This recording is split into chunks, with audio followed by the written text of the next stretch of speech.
Assalamualaikum warahmatullahi wabarakatuh. Okey.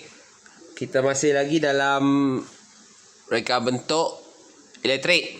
Okey. Jadi pada minggu ni, untuk video kali ni Cikgu Azli akan mengajar berkenaan dengan membuat pengiraan parameter elektrik dalam reka bentuk litar. Okey. Kita kena sentiasa ingat, kita dalam proses mereka bentuk. Mereka bentuk. Jadi apa yang kita nak reka bentuk kali ni ialah litar elektrik. Jadi kita tengok apa yang ada dalam tajuk ni. Okey. Membuat pengiraan parameter elektrik dalam reka bentuk litar. Okey, parameter elektrik adalah seperti voltan, arus, rintangan dan juga kuasa. Hubungan voltan dan arus elektrik adalah berkadar terus. Ini bermaksud apabila voltan bertambah, arus elektrik akan bertambah juga. Okey, itu harus kamu ingat. Voltan dan arus berkadar terus. Bila voltan naik, arus naik. Voltan turun, arus turun. Begitu dia. Okey, parameter yang seterusnya. Okey, manakala hubungan antara rintangan dan juga arus elektrik adalah berkadar songsang. Okey, rintangan dengan arus elektrik berkadar songsang. Kalau rintangan tinggi, arus elektrik rendah. Kalau rintangan rendah, arus elektrik tinggi. Okey, keadaan ini dapat disimpulkan dalam rumusan yang disebut sebagai hukum Ohm. Hukum Ohm. Okey, jadi parameter ini boleh dikira jumlah penggunaannya. Okey. Pengiraan menggunakan hukum Ohm. Okey, pengiraan menggunakan hukum Ohm. Okey. Di sini ada huruf. Betul? Okey, jadi setiap huruf tu dia ada perwakilan dia. Contohnya macam V untuk voltan, I mewakili arus, R mewakili rintangan, P pula mewakili kuasa. Okey. Jadi apa yang perlu kamu ingat? Segitiga tu. Segitiga. Okey, daripada segitiga tu kamu dapat mencari rumus untuk apa jua yang ditanya kepada kamu. Contoh rumus kat bawah segitiga tu. Okey, V dekat atas, I dengan R dekat bawah. Okey, contoh kamu tengok. Rumus voltan V sama dengan I darab R. Okey, cara guna segitiga ni kamu tutup apa yang kamu nak. Apa yang kamu nak cari. Contoh kamu nak cari V. Okey, kita tutup V pada segitiga. Yang tinggal hanyalah I dengan R. Okey. I dengan R tu pula bersebelahan. Jadi bila bersebelahan, kita darab. Jadi sebab itulah V sama dengan I darab R.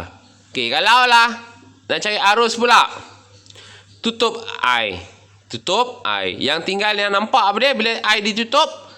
V dengan R. V dengan R tu, V dekat atas, ada tanda, ada garis, kemudian barulah ada R. Itu maksudnya bahagi. Tengok. I sama dengan V per R. Dapat tak macam rumus kat atas? Hanya menggunakan segitiga ni. Begitulah seterusnya. Yang P ni, power ni, itu kena hafal. P sama dengan V darab I. Okey, contoh pengiraan. Murid dibekalkan 1 litar lengkap seperti di bawah ini. Okey. Diberi nilai arus 0.5 ampere dan nilai rintangan 3 ohm. Kira nilai voltan dan kuasa pada litar. Dia nak tanya volt berapa, V berapa, P berapa. Yang dia bagi kepada kita maklumat, I dia 0.5A. R dia 3 ohm. Jadi mula-mula kita cari apa dulu? Siap cari voltan dulu. Okey. V V sama dengan IR. Betul? Lepas tu kita gantikanlah nilai. V sama dengan I berapa nilai? 0.5 A. Darab R 3 ohm. Dapat jawapan 1.5 volt. Okey, dah dapat nilai voltan. Kita baru boleh cari nilai kuasa. Formula untuk kuasa P sama dengan V darab I. Okey. Jadi V itu tadi dah dapat 1.5 volt darab dengan I 0.5 ampere. Jadi dah darab dapat jawapan 0.75 W watt. Okey, unit kena betul. Itu contoh pengiraan yang pertama. Contoh pengiraan yang kedua. Diberi nilai voltan 3 volt dan nilai rintangan 5 ohm. Cari nilai arus bagi litar tersebut. Cari nilai arus. Maksudnya dia nakkan I. V dia bagi, R dia bagi. Jadi dia nak I. Guna segitiga tutup I. Yang tinggal hanyalah V dengan R. Dalam keadaan bahagi. Okey, I sama dengan V per R. I sama dengan V berapa nilai? 3 volt. R 5 ohm. Bahagi dapat apa? 0.6. Jangan lupa unit. Kalau kamu tak tulis unit, salah. Okey. Contoh pengiraan yang ketiga. Diberi nilai voltan 3 volt dan nilai arus 0.5 ampere. Cari nilai rintangan. Dia bagi V, dia bagi I. Dia suruh cari R.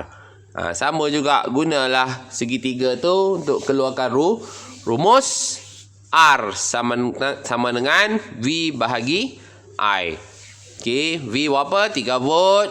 I berapa? 0.5 ampere. Dapat jawapan dia 6 ohm. Okey. Itu. Seterusnya kita tengok. Menghasilkan lakaran reka bentuk litar elektrik yang akan dibuat. Okey. Ini cikgu akan masuk dalam video yang seterusnya. Okey, sekian, terima kasih.